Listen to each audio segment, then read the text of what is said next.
ചലം നദിയിലെ ജലനിരപ്പ് ക്രമാതീതമായി ഉയർന്നതിനെ തുടർന്ന് ജമ്മു കാശ്മീരിൽ ഇന്നലെ രാത്രി അതീവ ജാഗ്രതാ നിർദ്ദേശം പുറപ്പെടുവിച്ചു. 10,000-കണക്കിന് ആളുകൾ മരിച്ച വെള്ളപ്പൊക്കത്തിന് ശേഷം ഒരു വർഷം തികയും മുൻപാണ് കശ്മീരിൽ വീണ്ടും പ്രളയ ഭീഷണി. ഇതുവരെ 44 വീടുകൾ തകർന്നു. ആളപായം റിപ്പോർട്ട് ചെയ്യപ്പെട്ടിട്ടില്ല.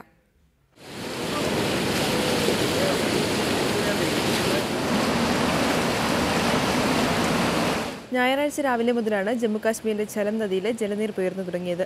ക്രമാതീതമായി ജലനിരപ്പ് ഉയർന്നതോടെ ഇന്നലെ അർദ്ധരാത്രിയോടെ സംസ്ഥാന സർക്കാർ അതീവ ജാഗ്രതാ നിർദ്ദേശം നൽകി.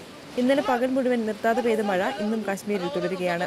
നദിയുടെ പല സ്ഥലങ്ങളിലും 18 അടി വരെ ജലനിരപ്പ് ഉയർന്നതായി സർക്കാർ വാർത്താക്കുറിപ്പിൽ അറിയിച്ചു.